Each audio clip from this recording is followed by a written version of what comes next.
Welcome to a real cult classic where we talk about, well, your favorite cult classics. A little bit of pop culture, a smattering of old Hollywood gossip with a side of scandal and intrigue. I'm your esteemed cult leader, Megs, from the Cult of Megs, and this is my friend, your friend, cult elder Auntie Amy. Amy, say hi to the cult. Hey, everybody. It's December and we've decided to bring the holiday cheer, so viewer beware. You're in for a magical holiday Christmas extravaganza.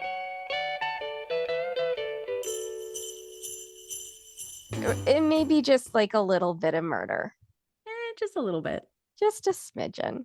I don't know if the people know, but you know, Amy, that December is a little bit of a difficult month for me because my Yes. dad died 4 days after Christmas. So I thought, hey, Amy, since it's coming out on December 13th, which is a Friday, we should talk about Christmas moitas. Yeah, what a perfect hybrid. And since Mm-hmm. we're so reticent to get rid of our, October scary theme song music and intro, it just seemed like a perfect, you know, Christmas horror blend. So that the cultlings can fall asleep with visions of sugar plums and people committing, what did you call it, familicide in Santa outfits. Yeah, well, that's actually, you've described both of my segments, but the And one of familiar side, mine. yeah, the familiar It's side and the actually Santa suit are different unnervingly segments. common, we have found. Yeah, how unoriginal, guys. God, get it Um, together. But I guess this yeah, is a good time to let people know that if you are around yeah. people that are a bit sensitive to these things and you don't have your earbuds in, you might want to do that. Or if you're sensitive to talking about people taking other people's lives around the holidays, then maybe this one might not be for you. Or, we are going to talk about our favorite Christmas movies at the end. So, well, I'll give you a timestamp. You can come back for that one. So I'm going to take us through the Lawson family murder, which I think is a pretty famous, I hate saying famous because it's horrific, but I think this is pretty well known. This familicide happened on December 25th, 1929, 95 years ago in Germantown, North Carolina, USA. Now, Charles Lawson, the patriarch of the family, married Fanny Manring in 1911. They had eight fetal collaborations, but sadly, their third son, William, born in 1914, would die in 1920 due to an undisclosed illness, which unfortunately was pretty prevalent in that time period. The family made a move to the Germantown area in 1918 following Lawson's two younger brothers who moved to the area first. In 1927, the Lawsons worked as tenant tobacco farmers and saved the funds necessary to buy their own farm on Brook Cove Road. Now, in 1929, a couple of weeks before Christmas, which is also the day of the murders, Charles took his family into Winston-Salem, bought them all new clothes, and had a family portrait made. Now, I know that seems pretty common around Christmas time, like we all get sort of family portraits, but you have to remember this is 1920 to 29, and for a poor tobacco farmer, buying brand new clothes for each family member and having a picture taken was quite a luxury, and unfortunately points to premeditation in terms of the murders. Trudy J. Smith, who has written two books on the subject, believes that Charles wanted to preserve his family for history with this act. And if you Google the Lawson family, you'll easily find the photo. And I'll just describe from the top left to right. You'll see Arthur, who is the eldest son. He was 16 in the photo. Marie, the eldest daughter, who's 17. Charlie, the father, was 43 at the time. Fanny, his wife, was 37. Mary Lou, only 3 months old. And then sitting left to right is James, 4, Maybelle, 7, Raymond, 2, and Carrie, 12. And again, I mean, it's pretty eerie because you're looking at that picture and thinking like these poor kids and this mom have no idea what's happening, but this dad obviously does. And you're like, this is what they would have looked like when this happened. This is their ages. This is what they were 2 weeks or a week. I don't know if it says it specifically. A couple weeks is It's what I even was creepier reading. than those like death portraits that people used to get after they died. Yeah, and it's, like typical of the time, it's not like they're smiling. You know what I mean? Like it's just that very, we're just getting our likeness taken and that's it. So on the afternoon of December 25th, Lawson first shot his daughters, Carrie and Maybelle, as they were setting out to go to their aunt and uncle's house. Charles waited for them by the tobacco barn. He shot them in close range with a 12-gauge shotgun, and then he pulled their bodies into the barn and placed rocks under their heads. Then Charles returned to the house and shot Fanny, his wife, who was on the porch. Then he shot Marie and then James and Raymond. And I believe the two boys were hiding and he found them when he did that. And then last he killed the baby, Mary Lou, and it was said that he bludgeoned her to death. Then he went to the woods and aimed his rifle at his own heart and shot himself. And when I read these accounts, I always go and I always think, if only you just did that part. You know what I mean? Like, if you wanted to do that to yourself, I wish that you didn't. But it really upsets me on a level I can't quite describe. Anyway, as I told you in the photograph, he had his eldest son, Arthur. And I did not mention him here because he was actually out rabbit hunting when he ran out of ammunition and decided to walk into Germantown to buy more. And he would be the only surviving member of the Lawson family because he just wasn't home. Uh, Horrible. I mean, like, imagine going back to um your house and like your entire family is wiped out. Anyway, the murder gained national attention and made the front page of the New York Times, and thousands of people attended this funeral. The family was buried together in a mass grave, and this made me cry with baby Mary Lou buried in her mother's arms. Yeah, it's so sad. And it's when reading about it, it became such a phenomenon or like famous that people went to the house and tried to take artifacts. Like somebody had talked about their family member bringing a jar and collecting the blood that had pooled from like one of the bodies and like keeping it as a keepsake. I read It's about a like, cake, like that they had made a cake or something around that night and it was on the counter and people were taking pieces of the cake, so they had to yeah, put like, but it was like a family member who was like pay getting people to pay to view the house. yeah, because it was his nephew that went and found them all and described the scene. Like I know we And all need to get our bag, but that's a bit much.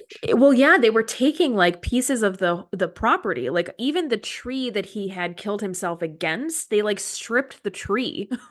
Like it was wild. Um Again, like obviously at that time, you have to remember these things, it's not like today. They don't have social media. So having a front page spread in the New York Times, like imagine the sort of like mania around something like that and a father, doing that to his own kids, which leads us to go like, well, why did he do it?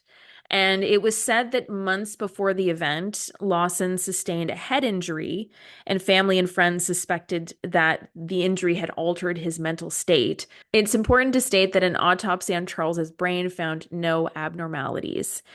Additionally, the day before the book White Christmas, Bloody Christmas, which was written by Trudy J. Smith, I referenced her earlier, was published, she received a call from Stella Lawson, who was a relative, who claimed she overheard Fanny's sister-in-law and aunts, including Stella's own mother, say that Fanny had confided in them that she had been concerned about an incestuous relationship between Charles and his eldest daughter, Marie. Now, additionally, a close friend of Marie's confided in her a few weeks before Christmas in 1929 that she thought Marie was pregnant by her own father and that both he and Franny knew. So the assumption there is that he did it so that no one else knew about this pregnancy. So there's a couple of things going on, some motivations, and like there was apparently some mental illness in the family. I just go, it doesn't matter. Ultimately, the motivation doesn't matter. It's a horrific thing. And yeah, Merry Christmas. I don't even know how to end this. I'm like, it's awful. It's also like nuts if the thing about the daughter is true because you didn't want it to get out, but not only did it get out, but you also like murdered Yeah, everybody. I don't know. Like you just made it worse but this than is you why being a I like, creep.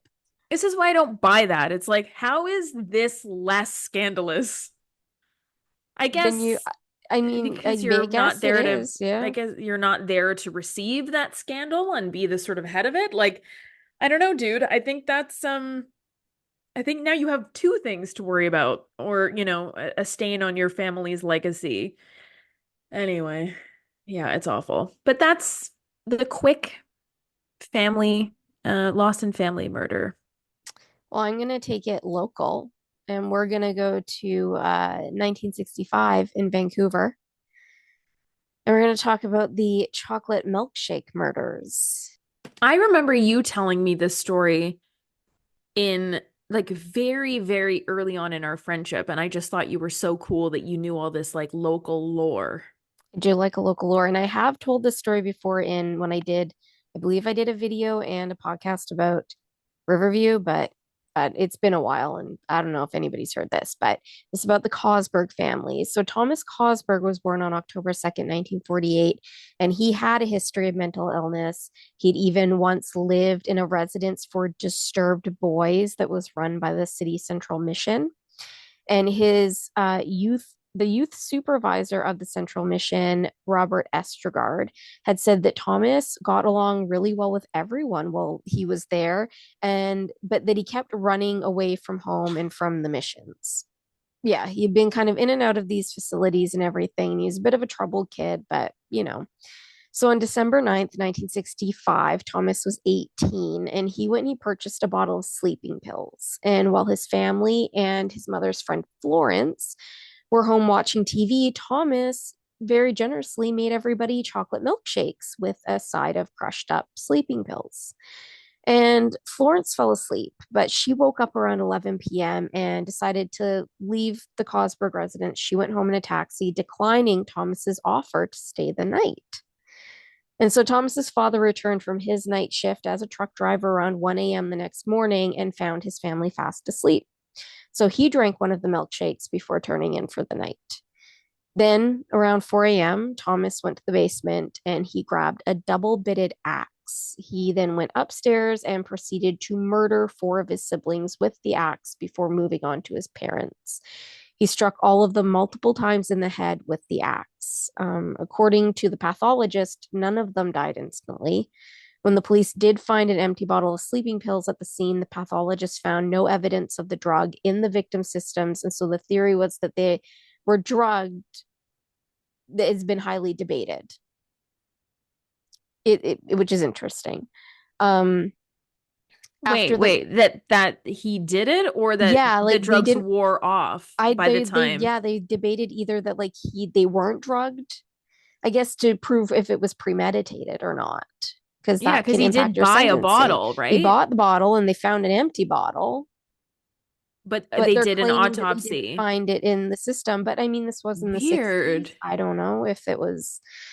But after the murders, Thomas went and changed his clothes. He got into his family's car and promptly ran it into a power pole. He then stole another car before finally phoning Robert from the mission, who took him to his former doctor, Bennett Wong, who had ceased treating Thomas for his mental illness approximately a year prior to the murders.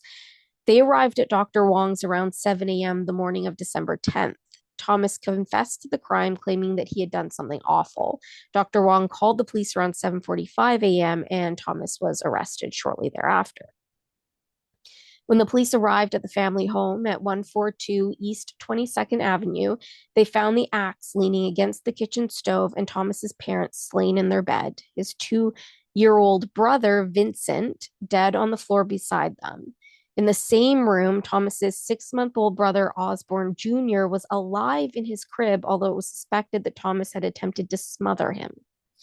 15-year-old Barry's body was found in the rear bedroom, while the body of his 11-year-old sister Gail was found in the front bedroom.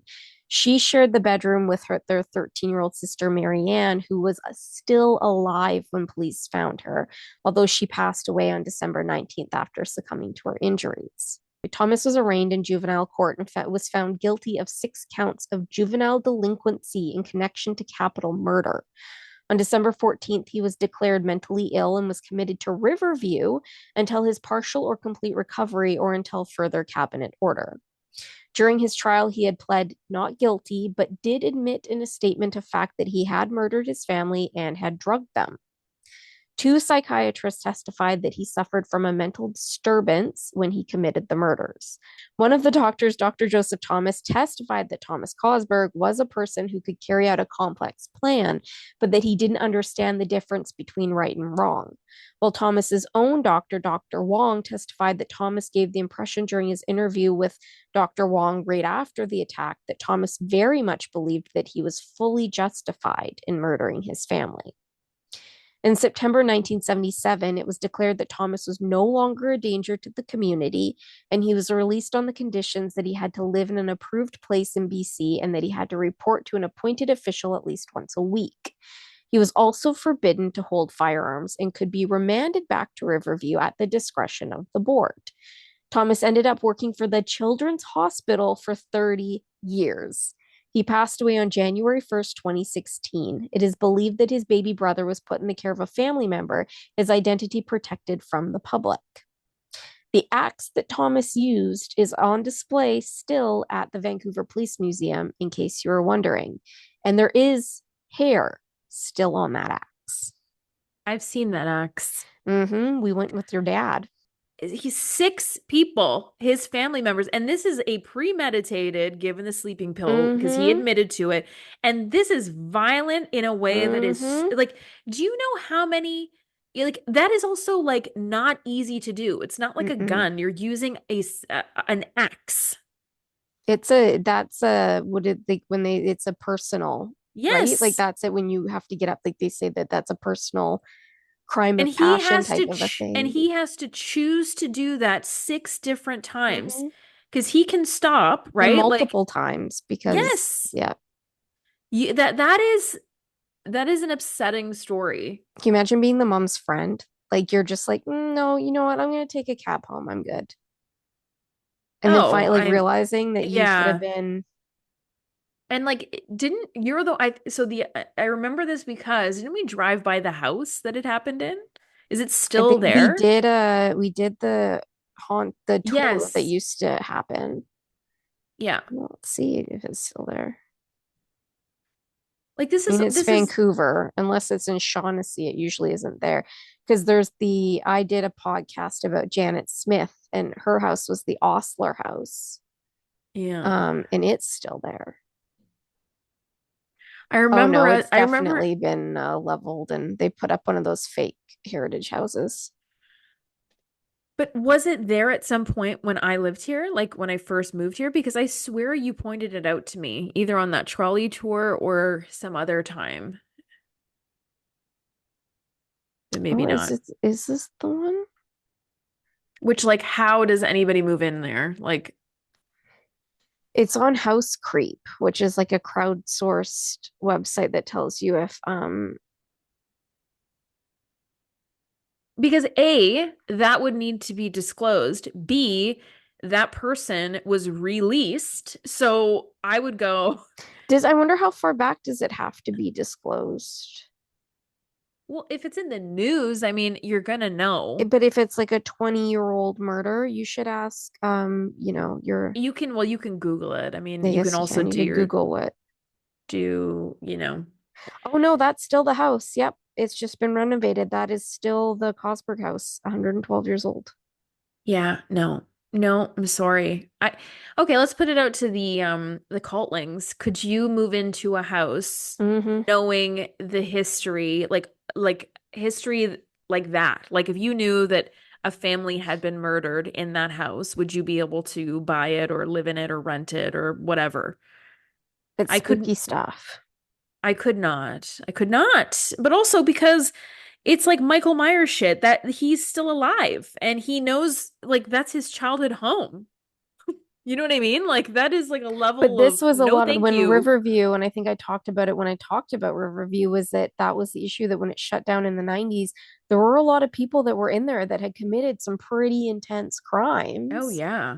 that were just released onto the streets. And that, again, that's a big part of the systemic issue that we have in the downtown east side is that a lot of people went there from Riverview, Right. which And is, I don't know that yeah. history at all. I only know bits and pieces and obviously I know that it's used as a place for filming a lot, at least exteriors. Hmm. But and I know the haunted like people's haunted experiences kind of visiting that place, but yeah, it's really sad. I just can't believe I just can't believe that story and that he worked in a children's hospital. Like he lived a good old He life. obviously, like, I guess it could be used as like a story of like a reform or whatever, that maybe it was just, who knows what was going on in that house, right? We also look at the Lawson family. You never know what's going on in somebody else's house. It's not justification, but you never know. What's like, why do you keep running away?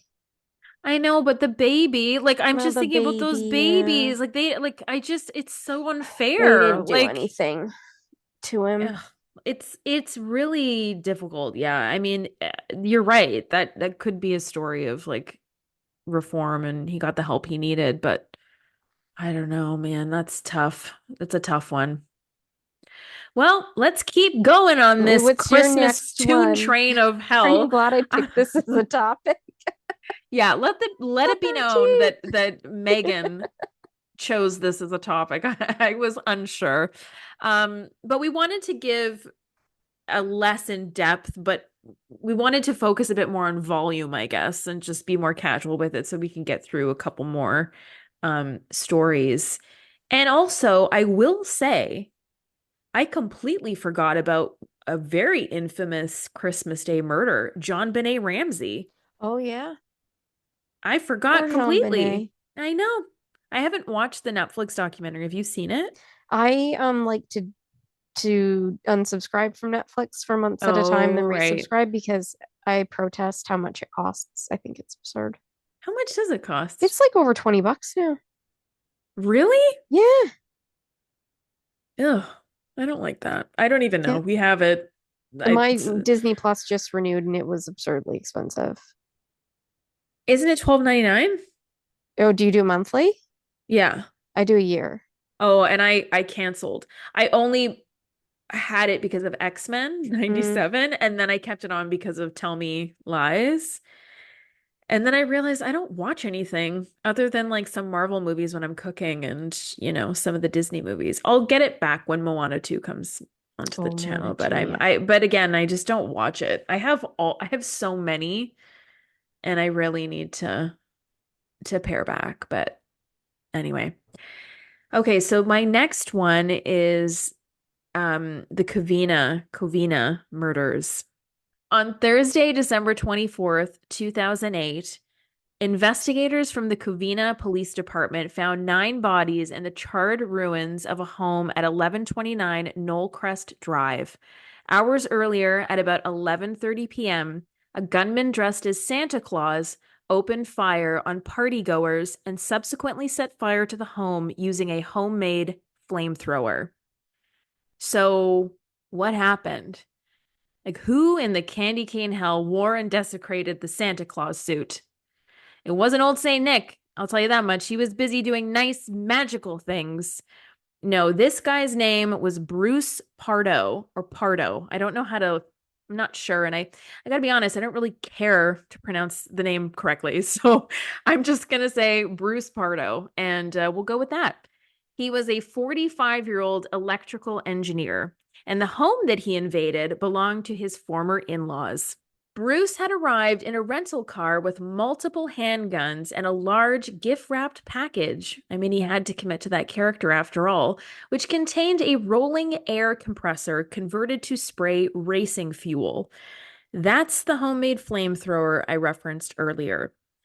Bruce knocked on the door. His 8-year-old niece answered, and he immediately pulled out the guns and shot. She was wounded, and then he opened fire on the rest of the party goers.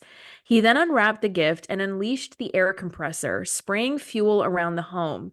It's believed that he intended to ignite flames with a flare, but didn't expect the fuel to make contact with an open flame in the house, which promptly caused an explosion. In total, there were 3 injured and 9 family members were killed. They included Sylvia Ortega Pardo, age 43, and Bruce's ex-wife, Alicia Ortega, 70, who was his mother-in-law, Joseph Ortega, 79, his father-in-law, Charles Ortega, his brother-in-law, who's 50 years old, Sherry Lynn Ortega, who is 45, his sister-in-law, James Ortega, 52, another brother-in-law, Teresa Ortega, 52, another sister-in-law, Alicia Ortega Ortiz, age 46, sister-in-law, Michael Andre Ortiz, age 17, a nephew.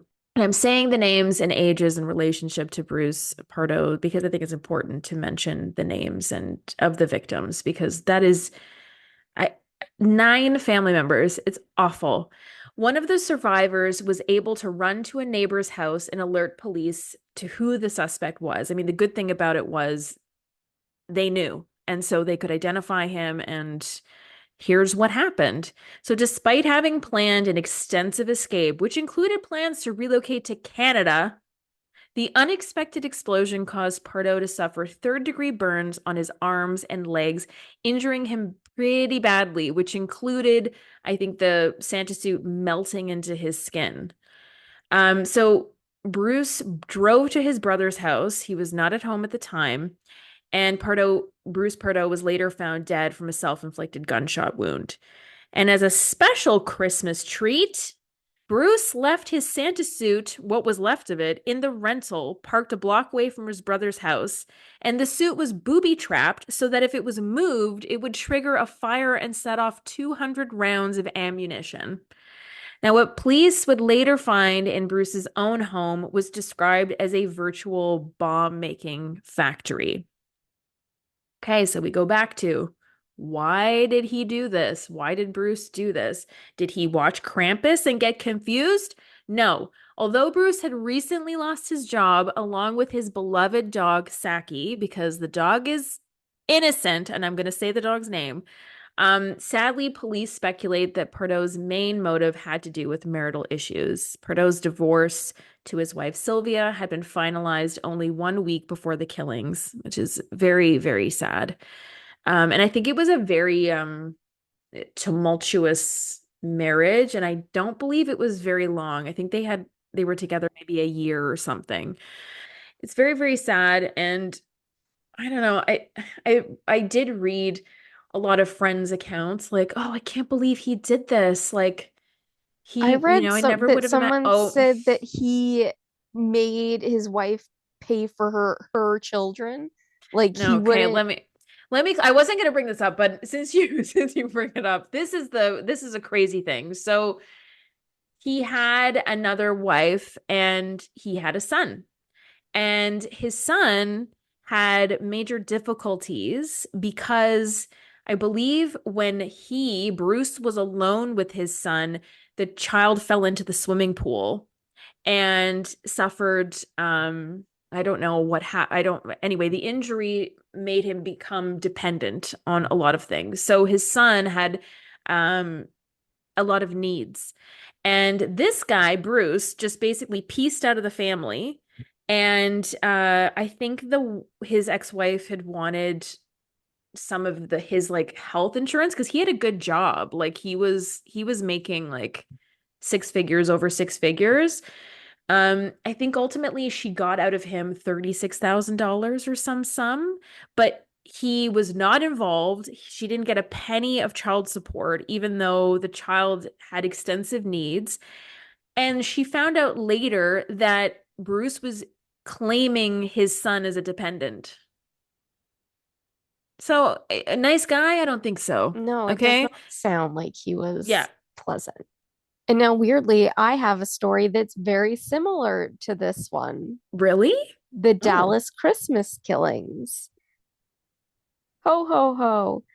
On December 25th, 2011, in Dallas, Texas, 56-year-old Aziz Yazdanpana entered his estranged wife's home dressed as Santa, which was like a little bit weird because they were estranged and they had been separated since March of that year. And she had moved the kids to an apartment in Grapevine, Texas, while Aziz stayed in their family home. So a little bit odd to show up at the house dressed as Santa. Also, the night before on Christmas Eve, Aziz's brother-in-law Hussein he had like this big ranch that people like loved and it was really well known, and he had held a family event on Christmas Eve the night before that Aziz had not been invited to. So like a little bit strange to show up on Christmas morning dressed as Santa. So he sits down with his wife, and it was his wife Nazrin, who was 55. His daughter, I can't read my own handwriting, so this might be wrong, but Nona was 19. His son Ali was 15. And then also his sister in law, Zora, who was 58. And then Hussein was 59. They were all together along with Zora and Hussein's daughter, Sarah, who was 22. Were all together opening presents. And so that is when Aziz pulled two like guns out of wrapped presents and opened fire on everybody after they had opened their gifts. Oh my And he God. murdered all of them. And then he shot himself. Of So, course. and yeah, and then when the police came and they saw that the presents had been opened and they found evidence of the guns, they also found evidence that he had tried to attempt to frame Hussein for the murders. That's what he was going to try to do to make it look like Hussein had done it. And it turned out that Aziz, the house that he had stayed in, the family home, had been foreclosed on, and that his real estate business had slowed down, and that he had filed for bankruptcy. So his wife left him. His business wasn't doing well. And so he showed up dressed as Santa and took everybody's lives. And then I was like, because we were doing this, I was looking into it. And like a lot of psychologists say that this happens around Christmas because it's a time of where people feel rejected and Yes. people feel anxious, and financial strain becomes pretty prevalent. Like maybe it's something you can kind of put to the back of your head throughout the year, but then Christmas comes and a lot of people might feel like feel inadequate and do Well, things that you can't take back. yeah, and it also amplifies all of the things that you might not have, right? Like Mm-hmm. loneliness, I'm sure at that this time of year, Mm-hmm. If you is have family difficulties like exactly, estrangements, yeah, or if you don't have a partner, or like, I mean, it's not just, getting invited to things. yeah.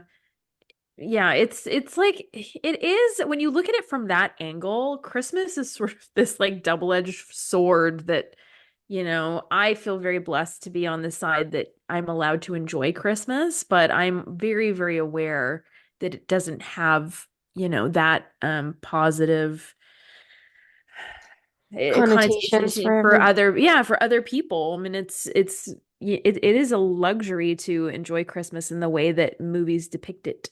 In, the majority of Christmas well, and themed like a movies lot are of very people positive. like whose families don't agree with their lifestyles and things, and they get shoved in a room with them, and people can be hurtful, and alcohol is consumed, and people say things that they shouldn't say, and yeah, it can be a very stressful time. But it Yep. doesn't mean you should get in a Santa suit and do things that you can't undo. No. So do you feel like, how do you feel after going through those horrific accounts? I Should we feel get like we into our should talk Christmas? about our Yeah. favorite Christmas movies now. Yeah. Oh, anyway, and there's also, by the way, the ones that I've mentioned, there are subsequent, like there's a bunch, there's podcasts, and there's, Yeah. I think, a movie on the Covina I murders. think there's a Lawson family doc too, isn't there? Yeah, I mean, there are a couple of books for sure, but the one I was mentioning, the White Christmas, Bloody Christmas. I went to look for it, and on Amazon Canada, it was like $243 because I just don't think there's many printed. And but the one podcast doc thing I was looking for, it said it was no longer available or like Oh. temporarily unavailable. But I think the Covina one, there is like a movie that was made. I don't know if it's like a, TV movie or something. But there's also, I looked on Paramount Plus, there's a series and brand new series. I don't know if it's called like The Holiday Murders, but it's basically like an anthology of true crime, like People Christmas. who do messed up things at Christmas time. Yeah, yeah. So there's definitely stuff out there if you're interested in learning more about different Christmas themed um horrific events that happen. But yeah, let's get into the actual Christmas spirit here, and talk about our favorite Christmas Well, I know movies. I can bridge the gap between these two because I have been watching the Mistletoe Murders on Have you? Stack TV. Is that Acorn TV? Is that like It a might, British I show? don't know. It has the girl who played April Kepner in Grey's Anatomy. She's in it. And Oh, she was like, I don't know, in her she owns like a little Christmas store. It's all year long, it's Christmas store, but like in her previous life, she like was a private investigator. I love it. I oh, it's I have so to watch cheesy, it. but I got the Stack TV deal for the Black Friday deal because I wanted to watch Chucky and then found out the first season wasn't on Stack TV. So I'm a little bit mad about that. Oh my Accidentally gosh. started watching the third season with our beloved Devon Sawa, was very confused, but Devon Sawa was in it, so it was okay. And Oh then my my husband gosh. was like, "You cannot watch this at the third season. Like, you have to start it at the first." Yeah. So I Why started wouldn't they watching have Mistletoe Murders. but why wouldn't they I have the think first Netflix season? has it. I think they've got the Mm. rights to it right now. So don't have to I al- freaking Netflix. I also got Stack TV, but I got it specifically for Outlander. The bonus Oh of it yeah, was, all of the Christmas movies like Hallmark, the W Network, the you know. Mistletoe Murders. I'm telling you, Okay. it's like I love Christmas stuff, but I don't love sickly sweet Christmas stuff. Like I like my Christmas stuff with an edge to it. Yeah. So my mom is a Hallmark Christmas movie Oh, stan. Like it's that her favorite tracks. Yeah. thing on planet Earth. I when I'm gonna take advantage of the Stack TV subscription and I went to watch like a classic Hallmark movie, it was like Cold Creek something, like it was just like a Mm-hmm. regular. I can't do it. I can't do it. I It's too did much. 1 year. Yeah. I was able to. I mean, maybe it was just that particular one, but then I also tried the Scotland one. There was like they go to Scotland. This girl does like light displays and she goes to Scotland for like a trip with her dad, and then it's like a grumpy laird who like doesn't let the town decorate for Christmas, and they find out she's like a New York light display person. They're like, "Oh, help us." Um, Also just couldn't do it at a certain point. Yeah, I don't know. They're too cheesy, whereas Mistletoe Murders cuts through the cheese with the murder. Yeah, Like that a I would sleigh like. fell on a woman. And Yeah, like I would like that. and then there's also like a slow burn romance between her and like the cop in the town. And he's like, oh, I think that sleigh was just installed incorrectly. And she was like, no, they're installed to stay. I think it was tampered with. I love it so much. Yeah. So good. Yep. Yep. So, okay, I'm gonna say I think my favorite Christmas movie Mm-hmm. of all time, and I have a few that, really, really close to this. And when we were talking about the financial burden of Christmas Mm-hmm. and like how people are like, I think, and this movie came out in 1985, Mm-hmm. One Magic Christmas. Have I seen this? This is with well, one of my favorite actors of all time, Harry Dean Stanton, who Mm-hmm. plays Gideon, the guardian angel or Christmas angel. And it's Mary Steenburgen, who's also in Oh. one of my favorite movies, Christmas movies, Elf. Mm-hmm. Um, but this movie was so like, I guess, Oh, it has traumatizing. Like, Elias Koteas in it. yeah, Mm-hmm. it's so good, but it's like one of those like traumatizingly good Christmas movies. Like it made You me would like that. feel Yeah. really intense when I was a kid. I mean, I was very, very, It very, I explains a wasn't lot. even, yeah, I You would have been obviously young. wasn't very, very young, maybe a baby. Um, anyway, so what's your next one? I'm just gonna go in the order that I wrote these down. The Family Stone That's is one on of my my favorite list. for all time. Although, Yeah. of course, having it at the end, like having a dead parent, it definitely I cry every time I watch it. But I love that movie so much. Oh, it's I so love the good. throat clearing, and Rachel McAdams is just so good in it, and so is Sarah Jessica Parker. And I know Sarah Jessica Parker is a polarizing person, but I love her as an She's actress. great. I love Is the she not? dance scene. I love the paramedic. Annie's got a boyfriend. Yeah. Who's Annie kissing in the ambulance? Or like when the sister who's in was in Twilight, when she's on the couch and they're watching which is also on my list, Meet Me in St. Louis, which it is St. Louis, by the way. We said it right. And I had a cult member message me and been like, you and Amy said it right. It's St. Louis. Really? I didn't know It's we St. got that Louis. that Mm-hmm. confirmation. But the movie Me in St. Louis, which I do, is also a good Christmas movie when they're watching it. And Yeah. she starts, yeah, that always gets me. I love that movie so much. And it's such a beautifully done movie. Yeah, and I love the house and the decor and like it is, Although yeah. Diane Keaton can drive me nuts, but She's it's we trade off. We trade off. yeah. No, that's on my list too. Um, next up for me, the original Rudolph the Red-Nosed Reindeer and Frosty the Snowman, Oh yeah, the like yeah, double header, yeah. they would always play back to back when I was a kid, and it was to me the signifier that Christmas was here. It w still to this day. I mean, The I noise can't. that his little nose makes. Yes. Yeah. We were at Potter's in Langley and I was looking at, they had Rudolph ornaments. And I had gotten like a rip-off one of like the girly Rudolph one, but then Nathan was like, oh, there's Rudolph ones. They were on at $40 for the ornament, but also a cult member recognized me while I was standing there with my mother-in-law and scared the crap out of her. So thank you to that cult member because it was very entertaining for me. That's hilarious. It was good. But yeah, they The had the ornaments. I love the them. the real like from the movie? Mm-hmm. And they Oh, had the abominable snowman guy, but he was like a stuffed yes. one, which I didn't like. I know. I've those are to me, that's And Christmas. the elf that wants to be a dentist that everybody Yes. thinks might be a little bit light in his loafers. Oh, it's the best. The Island of Misfit Toys. Yes. I have a Christmas ornament of like the messed up Jack in the Box from the Yeah. Island of Misfit Toys.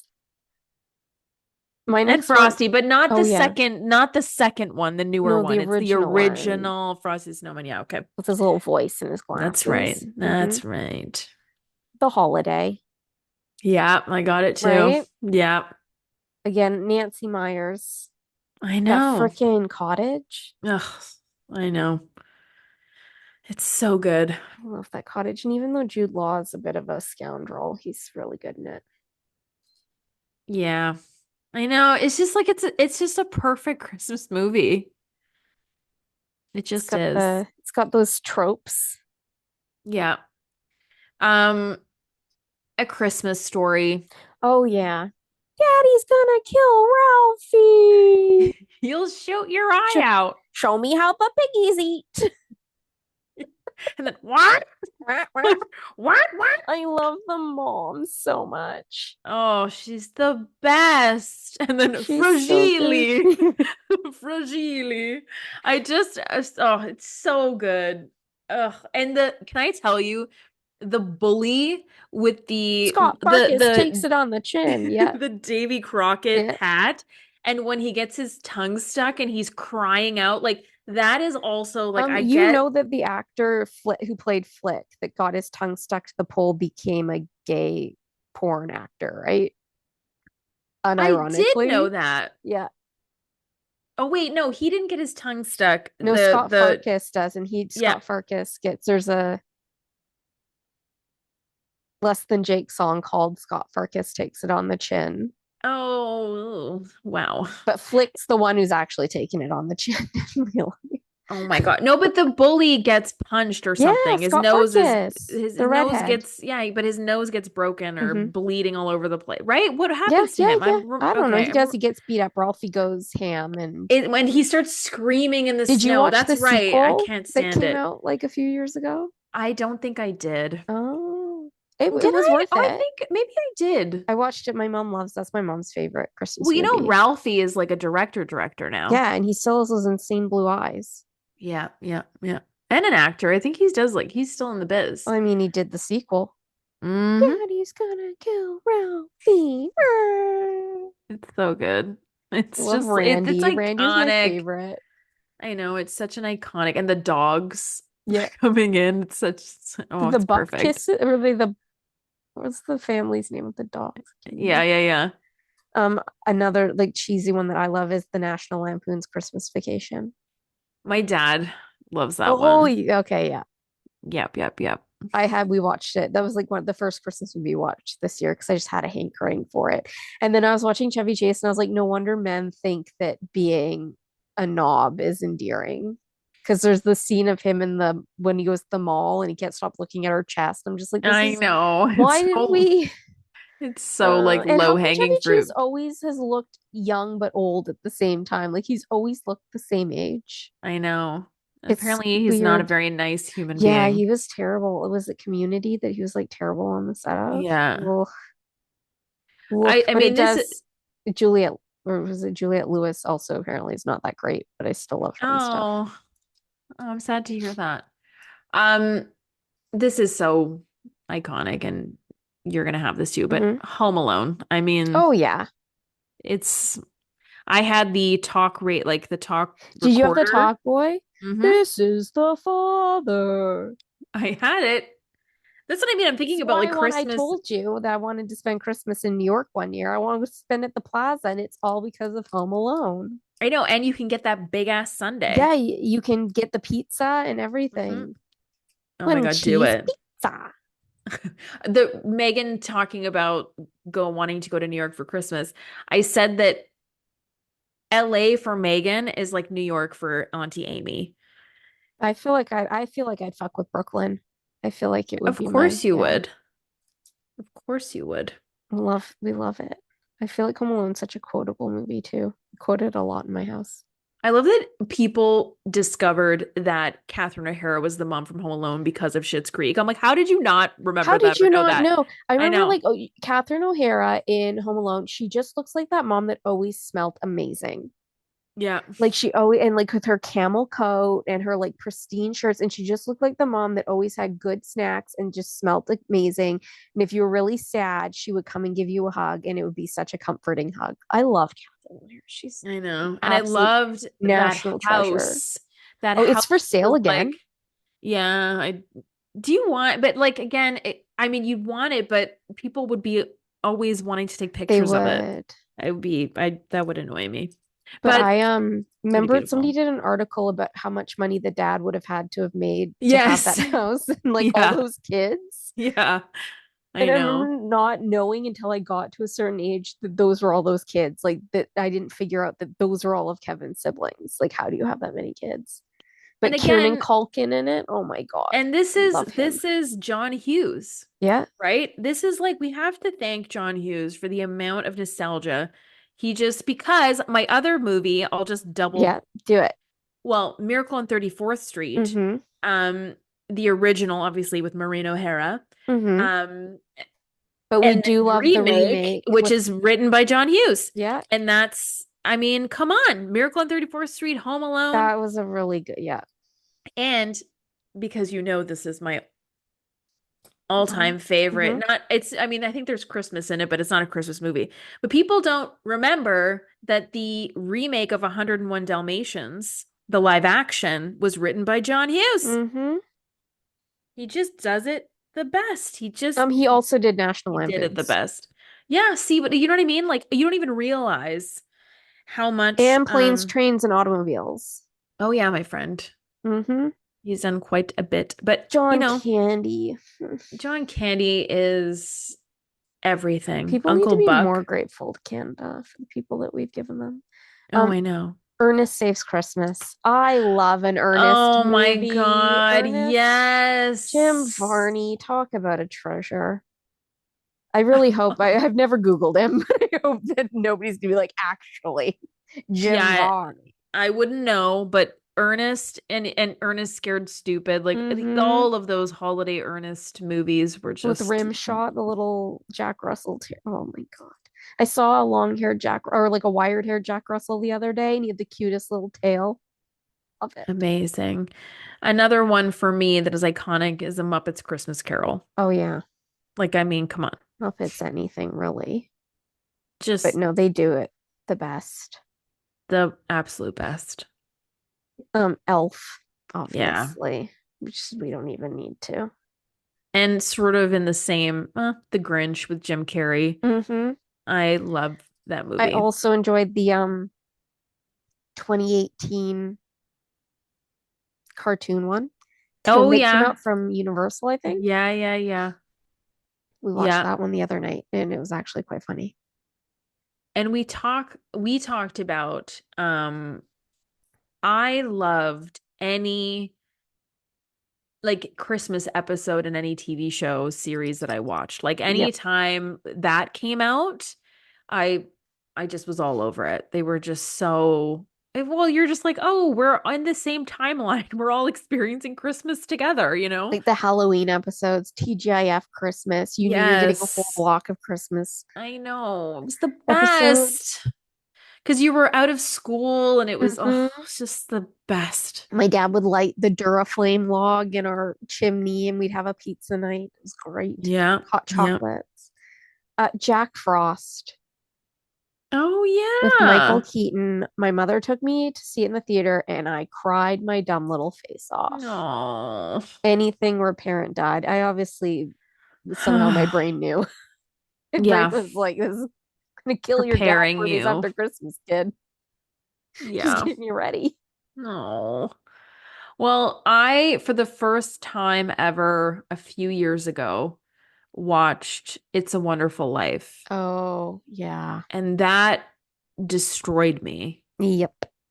But specifically the scene where he's young and he's in the pharmacy and he Mm-hmm. sees that the pharmacist did the wrong sort of calculations of pills that would Mm-hmm. like kill the client, and he tries to tell the pharmacist and he gets like beaten up for it, and like and he just is crying and like, oh my God, that scene, I can't watch that ever again. It traumatized me in a way that I just can't. I can't handle kindness and goodness, and like, yeah, I just that movie is, I mean, it's a classic for a reason. You That's all know I'll say. Family Man with Nicolas Cage? Is that like a Yes. riff off of It's a Wonderful Life? I don't know. I haven't I that one I saw, I think I saw like a long, long time ago, but I like that one, but it yeah. has a vibe. Yeah. Gremlins.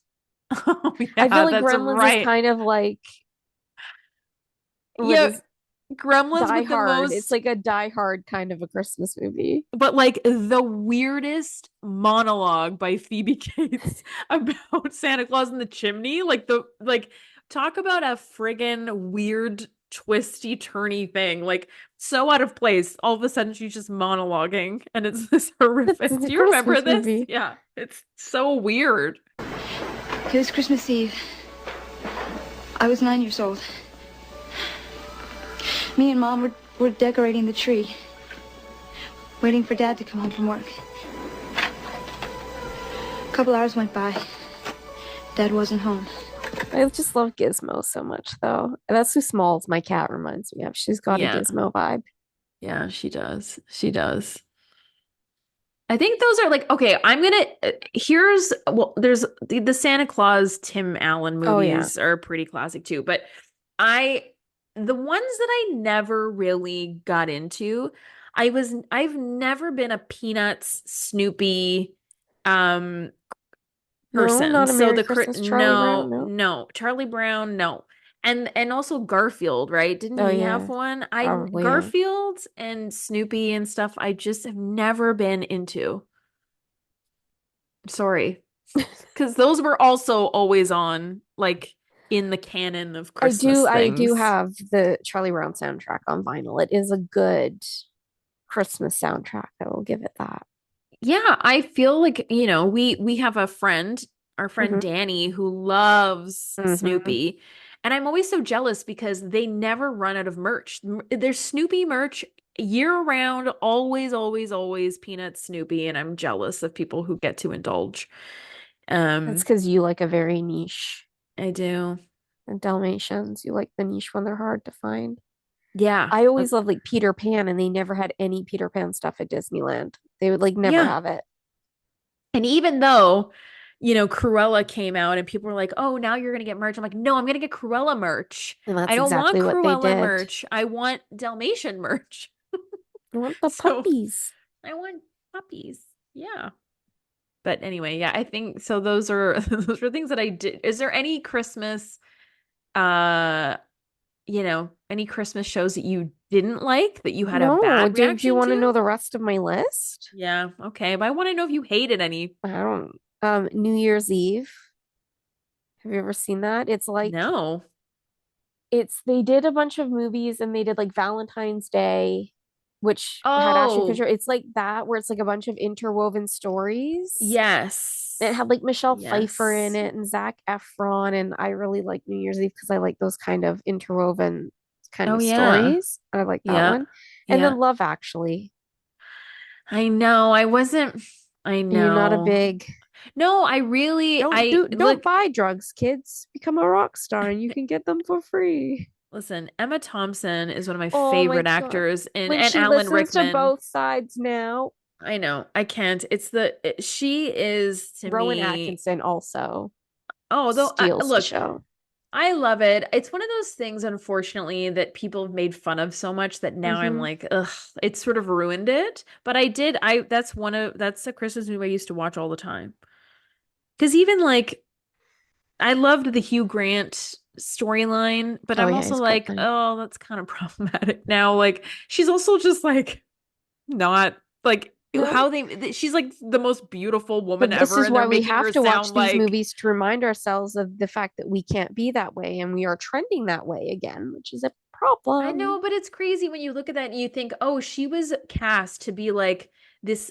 I don't know. What they were trying to make us Chubby. believe she was like this chubby, like Yeah, sort of she had like like not huge thighs beautiful. and Like, yeah. and I'm like, she's like the most beautiful woman ever. It's Well, it's so the whole Kate frustrating. Winslet thing, right? Like that's Oh, been coming up don't get about me how Kate was started. treated.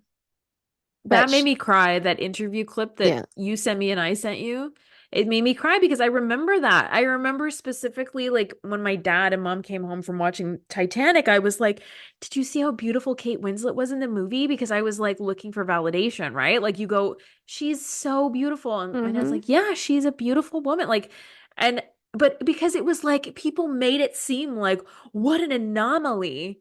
Well, because And we were you're being like, "Are told you that we couldn't eat more than 1,200 calories a day, and that's why so many people had eating disorders. And Ugh, it's just disgusting. Anyway, yeah, let's not go back there, no, folks. let's not. All I Want for Christmas with Ethan Embry and Thora Birch. I've One of my never seen you've that. never Amy, you have to come over and we I have to don't, watch it. wait, I own it. I don't think I And it's have. about Ethan and Thora. Their parents are like divorced or they're getting divorced or they're split up. And the mom is dating this horrible man and they are like try to get them back together over Christmas. And it is the cutest. And Ethan Embry is the cutest. And I love it so much. So we have to watch it. It's so good. Okay. 90s nostalgia. Sleepless in Seattle.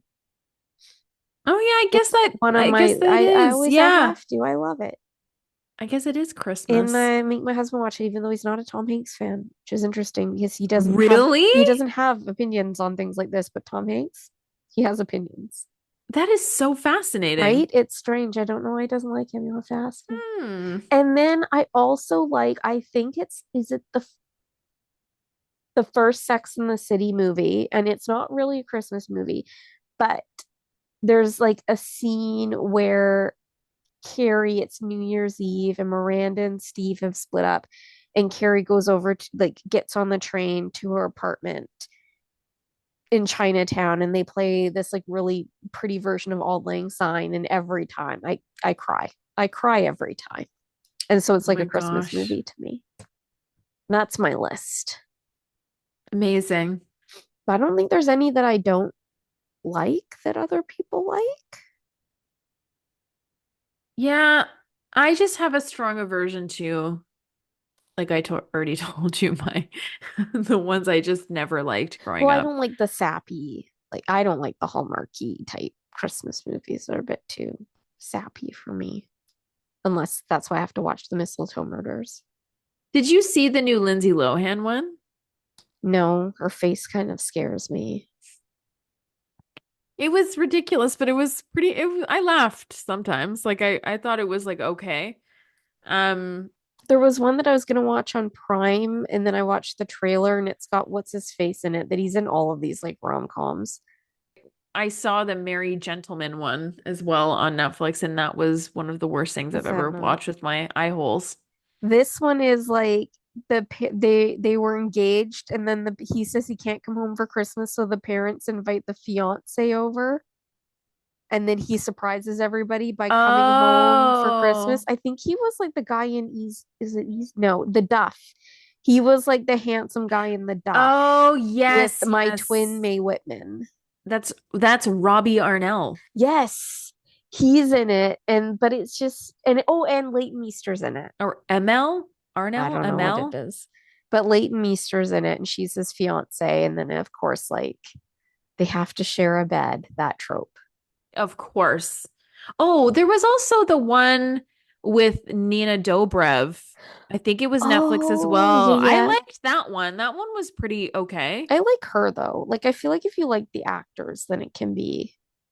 The I've never seen Vampire Diaries, so I don't No, can't say I like her or don't like no, her. you've never seen the Vampire Diaries? No, I told you I can't with vampires in the blood. I just like it's not my thing. I watched Twilight, I mean when it was out when I was young, but I don't yeah. Nina Dobrev was really good in Final Girls though.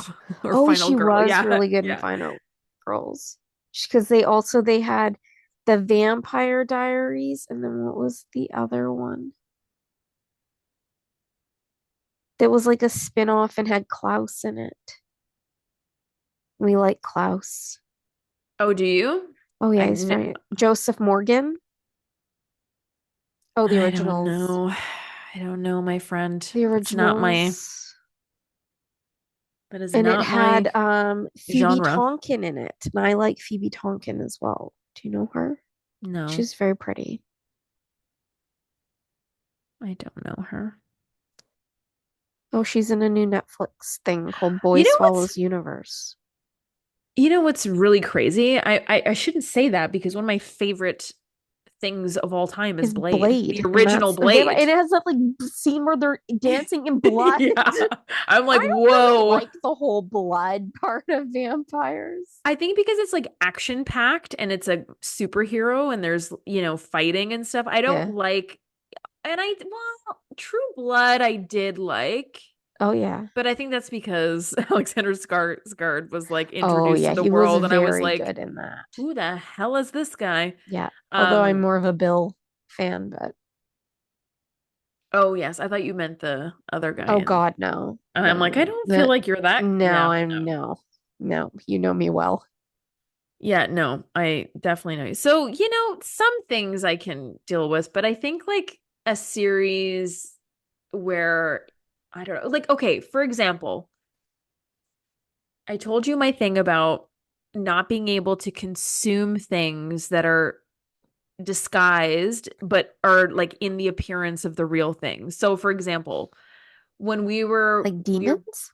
no, when we were both watching From, when Yeah. Fatima is like eating that Oh rotting yeah. like crop, so you Yeah. know that it's like a prop, it's probably like a cookie. Yeah. But because it looks like rotting crop, Yeah, yeah. I couldn't be the actor eating that. Like anything like Halloween is the worst where they have like cookies that look like fingernails and Yeah. blood. And so I know that actors in these types of shows have to actually drink that shit. Yeah. And it's probably a syrup or a juice, but I couldn't do it. And it actually makes me sick watching it. And I think it's a long running series. It just happens too frequently. And I'm like, I'm not interested. So a movie, I can sort of tuck it away and be like, I can close my eyes or whatever. But like a But not series, 7 seasons. yeah, not really, no. Sorry. Sorry. I can't, it makes me physically ill. But I also loved Midnight Mass. So again, I'm I mean, contradicting you myself. contain multitudes, Amy. I'm a complicated gal.